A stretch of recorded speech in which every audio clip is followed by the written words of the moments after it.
You'll see we're gonna drop some bombs. All right, it's recording. So. And then keep it general. No, we'll keep it general. Or how do you? Let's just flow with it. How long is it for? 30 minutes or an hour? Ooh, what do you think? Do you want to start off short and sweet today? Since we're kind of like winging it. Yeah, yeah, let's go with it. However long you I like your style, dude. That's my life sometimes. Alright. Alright. Let's see here. Oh, shit. At least you're the first person that actually follow follows through with this shit. I don't even when know. you told me about the podcast, I was like, damn, if I had a quarter for every time I've heard this, I'd have 4 quarters. Damn, you'd be a baller, huh? I'd be balling out of control. It's kind of weird how we talk to a camera nowadays, huh? Oh, fuck. I know, we're nervous. I don't even know if I got this thing out right. Let me see. I don't want to miss any of my vocals. All right. So, obviously, we got no name, no really premise to this, but we kind of have a premise of entrepreneurial talk. And we're just going to talk about just different stuff, right? We're supposed to have a meeting once a week, me and you. Yes. But we figured why not make content out of it since we're always talking about good stuff, right? So here, I think I'll keep this. Yeah, so I mean, and this was Eli's idea, by the way, and it's kind of a practice of sharing. You know, we usually have our one-on-ones every weekend at 7:30 a.m., right? Yeah, that's why you see us drinking coffee.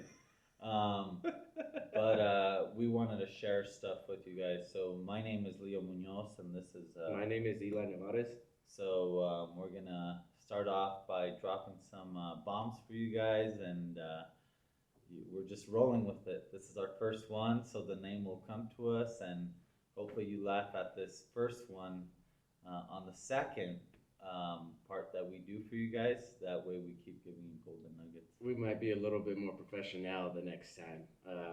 Yeah, first time, right? Our stand is not the greatest. If you guys could see our stand, you'd kind of be baffled at what we're using as a camera stand. It's literally a big old water jug with a little tiny wall decorative. But it works, you know, just to kind of give you guys a perspective that it's not, you know, necessarily having everything, you know, right up front and just being resourceful, right? That's kind of what being an entrepreneur is. Exactly. That's a good point. We'll have more props. Look, I got my styrofoam. He has his company. This wasn't planned either, so it just kind of. We'll have the big plants around and all that. We'll have music and fireworks for you guys. Green screen. But he made a good point. I mean, the biggest theory is that you need something to start something, or I'll wait till Monday. You know, why not do it now? And you don't need anything special to start a podcast if you want to start with them. So it's just rolling with it. So yeah, that's the main thing, right? It's getting started. Just start, right? Too many people are always like, well, like you said, you know, I'll wait till Monday. Or I'll wait till next week, you know, trying to time out the perfect time. But in essence, there's real no perfect time because the perfect time is now. Yes. We're not guaranteed tomorrow. You know, the next hour isn't guaranteed either, you know. Yes. So it's sad to say, but, you know, stuff happens. Yes. So what can we do now? If we get lucky enough to foresee the future, you know, how can we plant those seeds and do those things in order to propel us to do what we want to do in the future, right? Yes. So, yes. You know, it's a big instant gratification thing. I know the world today with Instagram, right? Instagram. Yes. Everything is at your fingertips. It's really fast. Information is, you know, very viable. Anything that we want to learn and do, it's on YouTube, Google, you know, it's crazy. But yes. I think you hit it right on the head is that there is no perfect time. Yes. The perfect time is now. And the solid point, like you said, the perfect time is now. I heard from a speaker, today's the perfect example, you know, I woke up today and I was like, shit, you know, I was like, shit, I gotta wake up today. You know, it's kind of a drag, but we both started taking action, right? We got in the vehicles, we drove here, then the motivation came after. It wasn't like we were motivated to come and then we got here. We took action and then the motivation came after the action, right? So now we're doing this and we're getting into it as we go. Yeah. But it was, like he said, you do it in the now. You know, if you don't want to work out, but then you go for a a jog, all of a sudden you work that action and get you motivated. 100%, 100%. And I did not want to wake up this morning. Yeah. My, I don't know if I like slept wrong or whatever, but like my whole arm was asleep.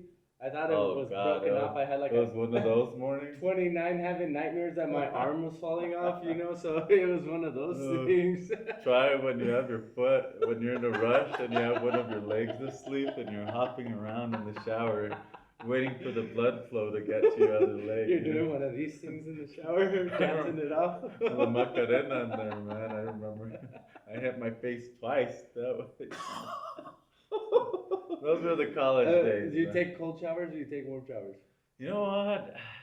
I don't know what it is that they're behind cold showers, but I take warm showers, man. Good for you. Good for you. You know, cold showers. I used to do it when I was more in college, and it was like a discipline thing. Yeah. But dude, I think a shower you shouldn't suffer that much, man. You know? I personally take cold showers just should. because I like the feeling of the rush of just feeling like woken up, like, oh, Yeah. shit, let's go.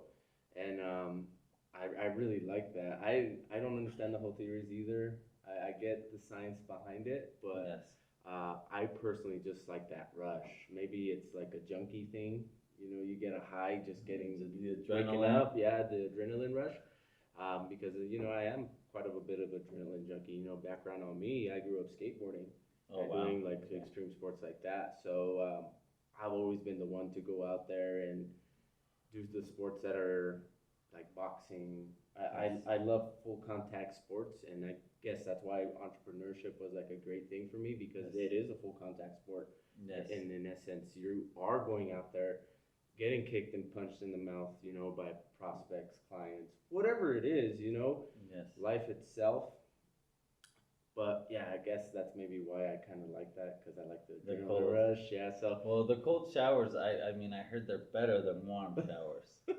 And it does take a lot of takes a lot of discipline. I'm one of those little by little, but for all you fellas out there, sometimes that when that cold water hits a cold part, it'll wake you up. You're hanging out in your throat. You're like, oh my God, man. Oh God. It'll straighten you out all of a sudden. Well, but he makes a good point, because I was no pro either. But I did contact sport too. But it taught me, at first it was hard to be an entrepreneur because I was very individualistic, right? Because in certain sports it's more yourself, but then what it teaches you, it gives you rhino skin because those sports, and I know you could speak for this, sometimes for you to learn something, your coach has to punch you in the face. 100%. And it teaches you how to have rhino skin, and that kind of rolls into entrepreneurship. You have a lot of people who they're motivated. Going back to motivation, they come in motivated. The newbie fire, everybody has fire. Yep. Then they get hit a couple times, and they start feeling down, and it's hard for them to get back up. So it's always good to develop rhino skin, and you might agree with me on this. 100%. We're both in the real estate industry, and it doesn't matter if you're in the car sales industry, insurance, mortgages, anything to do with sales. Even if you sell masks, I don't know if that's still around, COVID. Yeah. We won't get into that. Even if That's a you- different conversation for a different day, huh? Oh my gosh. Even if you sell masks, you still need to find a way to get back up when you receive those objections, like the no's and stuff, right? And rolling back into real estate, what I found is it's not the best talker, it's not the best looking. If not, I'd be the #1 salesman. I'm just kidding. Yeah. Just Hey, It's don't not let the- him fool you because he pretty much It's is. not the best looking, but it is.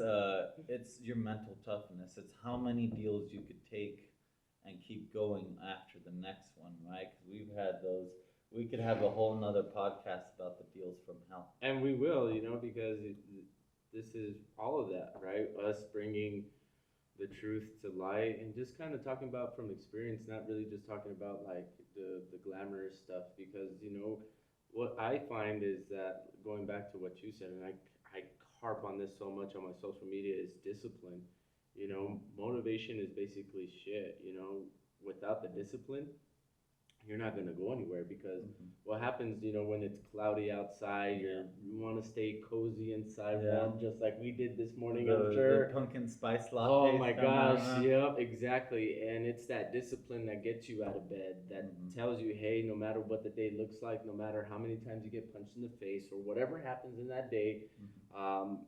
I know for me, it's my discipline is number one, working out for sure, and prospecting at least an hour a day, Mhm. no matter what it is, whether I get something or not. I just want to develop that habit of discipline to Yes. be able to go out there and get on the phones, call 100 people, Mhm. whether 100 people answer or not, you know, it's not up to me. I don't have any control over that. But what I Mhm. do have control over is that discipline of waking up, working out, and prospecting, Mhm. right?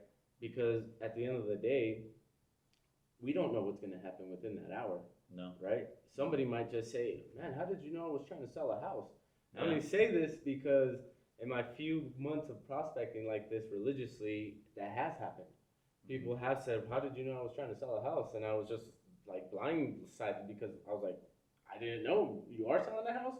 What's Oh my up? What's gosh. going on?" And then I met with them, listed the house, and got it sold. Yes. So it's just that one thing that I needed to be like, okay, this works. How can I continue to do this? What kind of discipline can I develop? And in the future, how can I acquire more time to do it? Yes. Because the more time you prospect, the more opportunities you have at bat, Mhm. Mhm. the more money you make. That's Yes. that's kind of like the whole thing, right? Yes. And I think you can attest to this more because you know, background again, you're more full time than I am. You know, it's a full time game, Yes.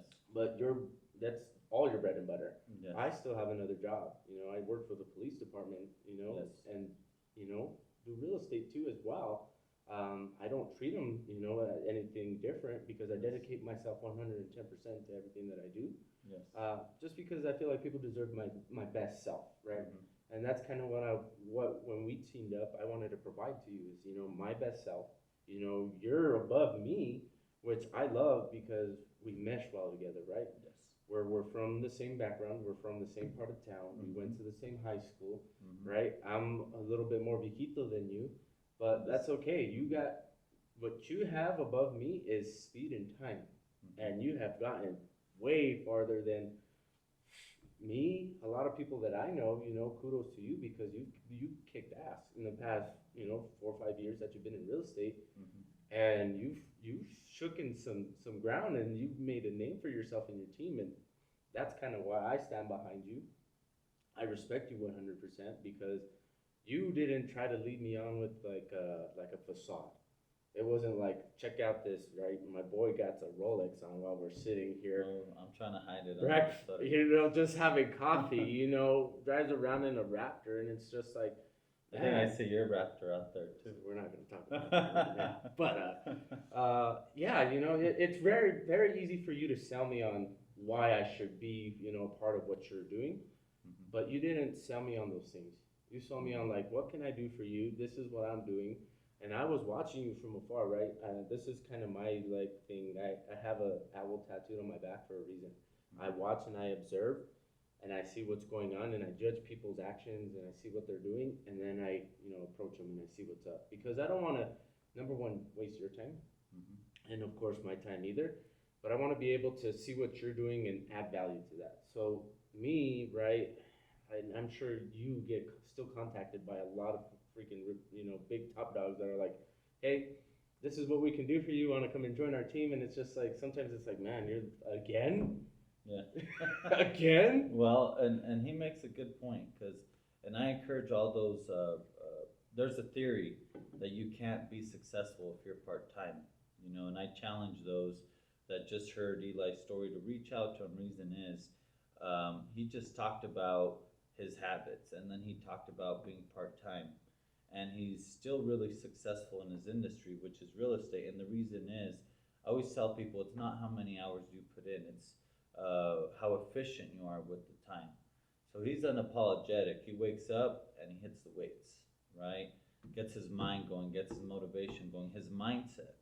After his mindset is intact, he prospects, right? Mhm. And correct me if I'm wrong. You said an hour a day, Mhm. and how many days do you prospect? Well, 6 to 7 days a week 6 to 7 days a week consistently. And how long have you been doing that for? for the past 2.5 months. Past 2.5 months of consistent working out and making calls, right? And that's the reason why he's successful, even though a part-time job, right? And a lot of us, yeah, sometimes some people use, excuse me, a part-time job as an excuse.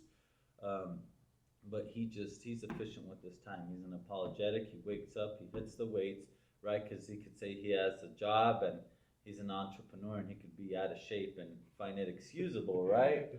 However, he's unapologetic. He wakes up, hits the weights, and prospects, right? And a lot of people out there, especially entrepreneurs, Yep.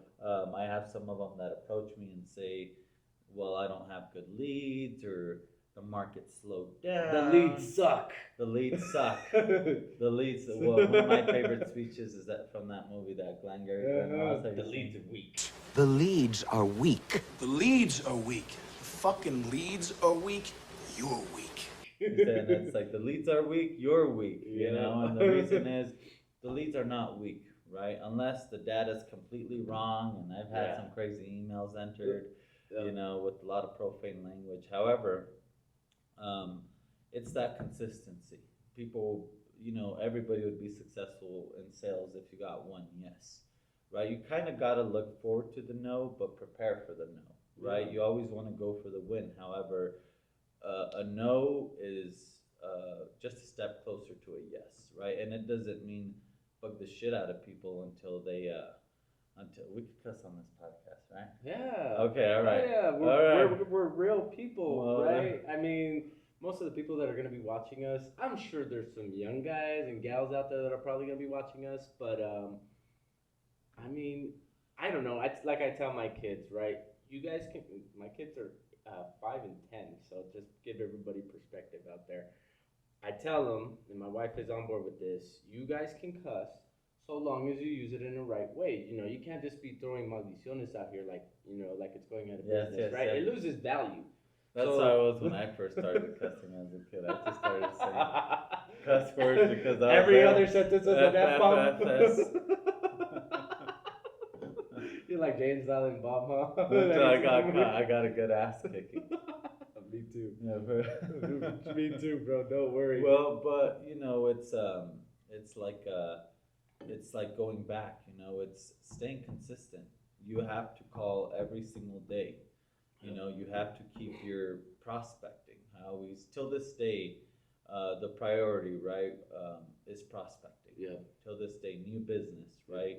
We don't forget about our existing clients. You know, there's systems to make sure we have customer service. However, it's always good to consistently have a system to go after new prospects.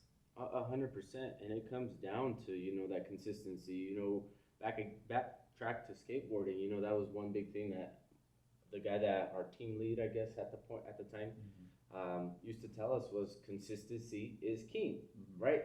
No matter how many times you fall, get up and try again. No matter how many times you go and eat the dirt, eat the concrete, get up and try again. And Leo's, you know, more consistent than I am. I'll be honest with you, you know, because he has people that are dependent on him to be able to drive that needle, to make sure that they are eating. Because honestly, a lot of people like to walk around and say that they're a boss figure, this and that. But you're really not a boss until you're feeding other people and their families, right? And that's what you're doing, right? Yes. I'm lucky enough that I got one person, you know, transaction coordinator this year, which I should have done a long time ago, because once you start doing, you know, even 10 deals, it's like you get lost in the paperwork, and you're running around being an admin more than being a realtor is what I've learned in the past couple of months of having a transaction coordinator. And I've been able to, you know, now I'm driving the needle even more, you know, drumming up business. And going back to the whole prospecting thing, the whole getting the no's before getting the yes, think about it. Dissect the word prospecting. Where does that word prospect come from, right? It's an old-time thing when people used to go out in the middle of nowhere and dig through rock to find gold, right? Oh, wow. And sometimes they would find these little nuggets, and that's all we're looking for, right? People get it confused. Everybody wants home runs, especially because they see me and you, right? I had this conversation with one of your guys that I got an opportunity to first mentor, and I told him, look, you're gonna be looking at guys like me and Leo, right? Me and Leo are over here, right? You're starting right here, bro. Don't get it confused. Soak up as much as you can. And I told him, why don't you go and learn from Leo, bro? Leo will teach you how to just get going, right? You'll skyrocket way past where I was, way faster. But don't look at the people who are over here, right? Because that's their lane already. That they've started from here and gained all this and made their steps to here. Me and you are looking at guys that are way over here, right? Yes. So by the time this guy gets here to where we're at, we're already over here. So it's not a matter of fact of competition, and I think comparison is the biggest thief of joy. And that's what we get confused and wrapped in this business, because we see the Raptors, we see the Rolexes, we see the Jays. I'm wearing Jays today, by the way. There we go. But we see stuff like that, people taking the nice vacations, and it's like, man, I would love to have that. But the fact of the matter is know your place and know your lane and own it, because that's going to be the first and last time that you're there, right? Yes, I'm never going to be another fresh not QB. That's you right now, but AB. Yes. I'm never going to be that again. Right now, I wouldn't even say I'm seasoned. I just say that I kind of know a thing or two, and I've gotten very fortunate and very blessed that I'm hungry. I'm very hungry, and I want to be able to dedicate 100% of my time to real estate. I just don't see it there yet, because I got to make other people happy, aka my wife, right? I got to make sure that she's on board, and we don't move without both saying a yes. If she says a no, I don't move forward, because at the end of the day, it's a respect thing too. But I do have the discipline, like you said. I'm unapologetic with it, because I've had to learn to not feel sorry for what I'm doing and what I'm wanting to achieve, because no matter what it is that you do, people are always going to have something to say. Yes. Right? Yes. And I think you can elaborate on that more than I can, because, dude, how old are you now? I'm 27. 27, bro. Making I'm sure multiple six-figure income by now. And feeding other people, growing a team, helping us individual agents grow on our own. Bro, you're doing a lot at your age. Not a lot of people even older than you are doing that right now. So you're very blessed, so I commend you. Let's cheers to that. Let's cheers to that. Cheers. Cheers. And it's cheers to life. And as you guys see, Eli, this is why Eli's so successful. His attitude. He has a good attitude. You could just see how grateful he is, and you could see playing out through this podcast. We started off really weary, but now the motivation is in to the point where we'll probably extend the time a little bit. Yeah, I think so, right? We got 9 minutes. I put it for 30 minutes, but I mean, if we go on, we go on. I'm just gonna shut this bad thing. See, the motivation came after the action, but see, I always tell people you got to throw yourself in the fire and figure it out. Because me and Eli, we were talking. Eli started off as a solo agent right away, right? And I call that betting on yourself. He had the courage to bet on himself from the get-go, despite the statistical data of not making it in real estate. Correct me if I'm wrong. When did you start? What year? 2018. He started in 2018. I feel, and this is a national podcast, but we're going to do more in relation to our market, which is New Mexico. I think the inventory count at that time was 3,800. How much is it now? Like 1,900? I thought it was like 15. I seen the other day even 1,500. But we're right there. Yes, you're right there. So he started off in a market where it would have been, considered quote unquote harder, right? So he started in a market. He bet on himself right away, right? He laid down the cards and he says, "I'm going in alone." Went off as an independent agent, figured it out, and became successful. And the reason is, don't lie to him, bro. I don't think I got it figured out. well, we're always students. We're always students in the game. However, the thing was, he bet on himself, and him and I were having a discussion this morning as we were finding the proper stand, and I'm sure we'll post a picture of this for you guys. I'll take a picture of it now. There's a lot of entrepreneurs. It blows my mind. I sit down with them, and they're very knowledgeable. They're very smart. really polished individuals, and they're just questioning their entrepreneurship journey, right? They don't want to force themselves to the next step. Well, you had some guy that you were talking about this morning. You wanted to save it for this, so I think that's a perfect Yes, time to yes. interject on that. This individual, I'm sure if he watches this, he's gonna know who he is. Great individual, smart individual, ruthless individual, and us, already kind of going through that journey of building something. You could right away sit down with somebody and know where their headspace is. And this individual has all the talents, however, the question of should I do it or not, right? Should I take that leap of independence and start my own thing? And it's always scary. But this is what I could tell you, and I promise you this, right? Once you take the jump, it's not as scary as you think. No. It is not. You figure it out because then you're your own accountability. Like him, nobody would. I don't know how his wife and him work, but I don't think it'd be like, hey, me as a team lead, I motivate people. I hold them accountable. Right away from the get-go, he had to learn how to hold himself accountable, right? But once you learn that gift where you don't need anybody to motivate you, then that's when you unleash your full potential as an entrepreneur. So we were talking about the bottom line is a lot of people are afraid to bet on themselves, and it's not as hard as you think, right? And some people say I'm being humble or modest. I've always told people real estate is easy.